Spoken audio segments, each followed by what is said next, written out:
Newman PD is requesting any units available. Start that way, 1199. Copy.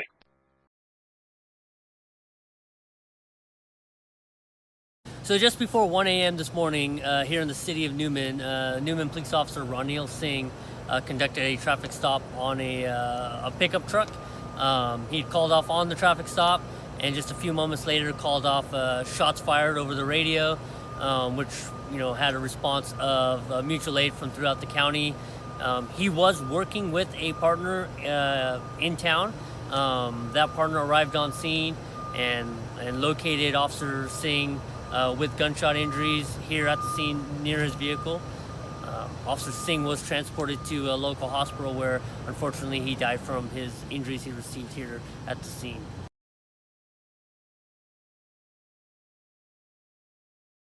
We have identified a suspect in this case. We are actively pursuing every investigative lead.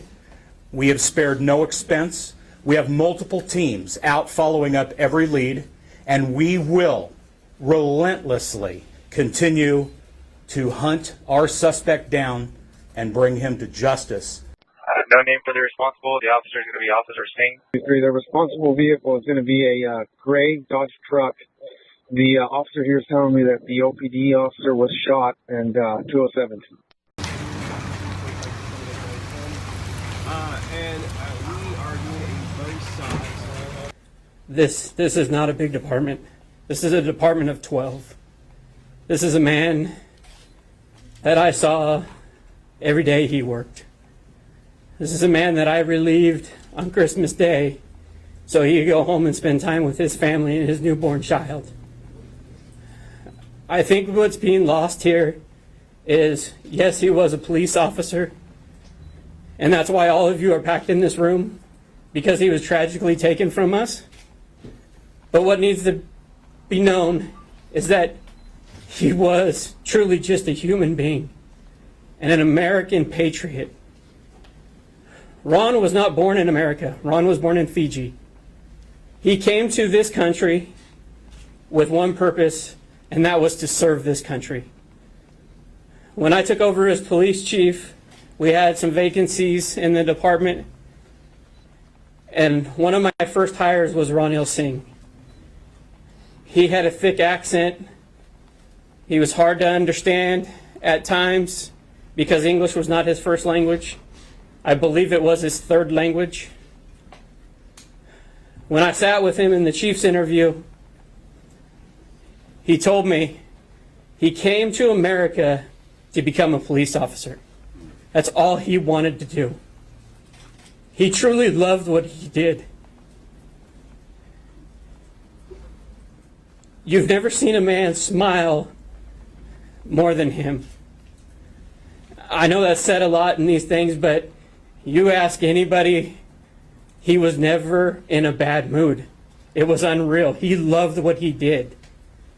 He loved being a police officer. He loved being a husband. He loved being a father. He loved to hunt. He loved to fish. He loved to go out in the ocean and spearfish, to jet ski, to ride his flyboard.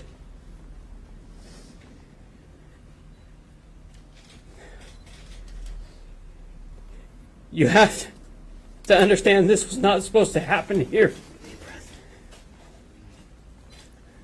Our federal law enforcement partners, DHS, ICE, the FBI, U.S. Customs and Border Protection, all of them came to our aid. Task forces, you name it, I had it available at our disposal. Our state and local law enforcement partners, yesterday when we knew that our suspect was in Kern County, one phone call to Sheriff Donnie Youngblood, and he told me, Sheriff, whatever you need. All of our teams rolled out. We had people under surveillance. We identified those locations. Search warrants were executed. And earlier today, Sheriff Youngblood's team, along with ours, his tactical team, was able to safely take Mr. Arriaga into custody. We have also arrested two of his brothers. And remember, I told you yesterday that anybody who aids and helps this criminal was going to go to jail. So we also have Eric Juarez and Adrian Vergen, who have gone to jail because they intentionally lied to us. They tried to divert us off the investigation.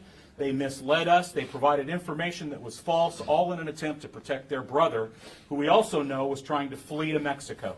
That was his goal, to get across the border. This criminal, Mr. Arriaga, crossed our border illegally into Arizona some time ago. He is a criminal. He has 2 prior arrests for DUI. Remember, that's the reason that Officer Singh stopped him, because we had probable cause to believe that he was under the influence of alcohol. Past behavior is typically a predictor of future behavior, and an officer loses his life over a DUI stop from someone who's been previously arrested. Mr. Arriaga also has known gang affiliation. Norteño street gangs, or I'm sorry, Sureño street gangs. He claims to be a Sureño. All you have to do is take a look at social media, which, by the way, got way ahead of us again, and there's plenty of photographic evidence on and in social media, Facebook, and other platforms that clearly shows him self-promoting himself as a gangster. So, while we absolutely need to stay focused on Officer Singh's service and sacrifice, we can't ignore the fact that this could have been preventable.